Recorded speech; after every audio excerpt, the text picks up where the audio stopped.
खालील जमीन धारण्यानुसार प्रति हेक्टरी 20,000 रुपये याप्रमाणे प्रोत्साहनपर राशी म्हणजे बोनस देण्याचा निर्णय केलेला आहे।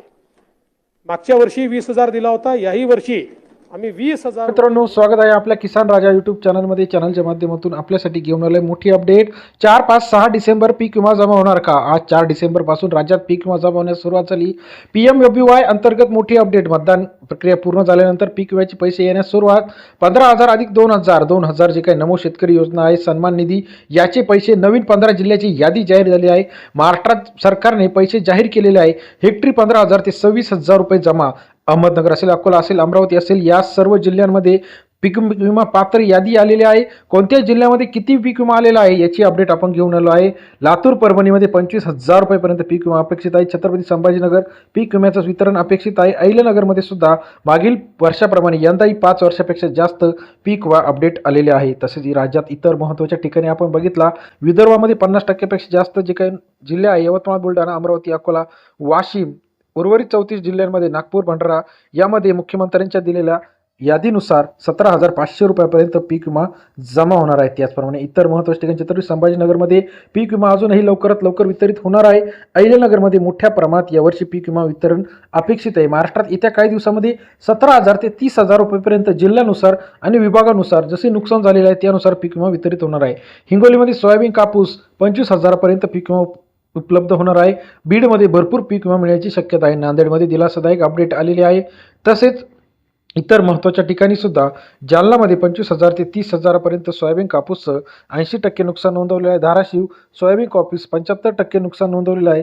25,000 ते 30,000। हिंगोली सोयाबीन, कापूस 25,000 पर्यंत खर्च अपेक्षित आहे। तसंच इतर महत्त्वाच्या ठिकाणी आपण जर बघितला तर राज्यामध्ये आता कोणत्या जिल्ह्यात, कोणत्या तालुक्यात किती निधी आलेला आहे हे कसं चेक करायचं याची यादी कुठे बघायची, याच्यासाठी लेटेस्ट अपडेट बघणार आहोत। भरपूर दिवसापासून शेतकरी वर्ग प्रतीक्षेत होता की पीक विम्याचे पैसे कधी होणार। खरीप 2025 मध्ये मोठ्या प्रमाणात नुकसान झालेलं होतं। यामध्ये जवळजवळ 14 लाख हेक्टरचं ऑगस्टमध्ये आणि 12 लाख हेक्टरचं सप्टेंबरमध्ये नुकसान झालेलं होतं। या अशा नुकसानीनंतर शेतकऱ्यांचे पैसे कधी जमा होणार हा शेतकऱ्यांपुढे प्रश्न उभा राहिलेला होता। परंतु सरकारने आता डिसेंबर महिन्यामध्ये सर्व शेतकऱ्यांचे पैसे जमा होतील असं जाहीर केलेलं आहे। बऱ्याच दिवसापासून शेतकऱ्यांचे पैसे अडकलेले होते। आता हे PMFBY म्हणजे काय? प्रधानमंत्री फसल पीक विमा योजना ही सरकारचा, राज्य सरकारचा 50% शेअर आणि केंद्राचा 50% शेअर। ₹1 पीक विम्याच्या अंतर्गत हे पैसे शेतकऱ्यांना वितरित केले जाणार होते। परंतु काही तांत्रिक अडचणीमुळे बऱ्याच दिवसापासून खात्यावरती पैसे शेतकऱ्यांच्या जमा होत नव्हते। आता पैसे येण्याचा मार्ग मोकळा झाला आहे। राज्यामध्ये भरपूर शेतकऱ्यांच्या खात्यावरती पैसे जमा झाले आहे। आता कोणत्या जिल्ह्यात किती पैसे आले आहे, कसं वितरण झालेलं आहे याचा आपण सविस्तर माहिती पहिल्यांदा सुरुवातीच्या व्हिडिओच्या माध्यमातून बघितलेली आहे। राज्यामध्ये सर्व जिल्ह्यांमध्ये सर्वात जास्त नुकसान जे आहे वर्धा, अमरावती, अहिल्यानगर या जिल्ह्यांमध्ये जास्त नुकसान झालेलं आहे। आता ही यादी आपल्याला कुठे पाहायला मिळणार आहे तर PMFBY प्रधानमंत्री फसल विमा योजना या संकेतस्थळावर उद्यापासून पैसे येणार आहे। याची यादी सुद्धा त्या ठिकाणी आलेली आहे। त्या यादीमध्ये जर आपलं नाव असेल, जर आपल्याला क्लेम अमाऊंट अधिक दाखवत असेल, यील्ड बेस्ड क्रॉप इन्शुरन्स जर यादीमध्ये असेल तर आपल्याला पैसे मिळणार आहे।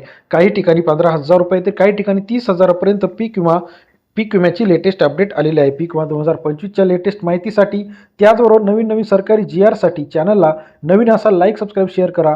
पीक विमा तुम्ही भरला असेल तर तुम्हाला पीक विमा मिळणार का नाही याची अपडेटसाठी चॅनलला लाईक, सबस्क्राईब आणि शेअर करायला मात्र विसरू नका। पीक विम्याची लेटेस्ट अपडेटसाठी चॅनलला लाईक करा। धन्यवाद मित्रांनो, आपण दिलेल्या प्रतिसादाबद्दल आम्ही आपले आभारी आहोत। व्हिडिओ आवडल्यास लाईक करायला विसरू नका। धन्यवाद।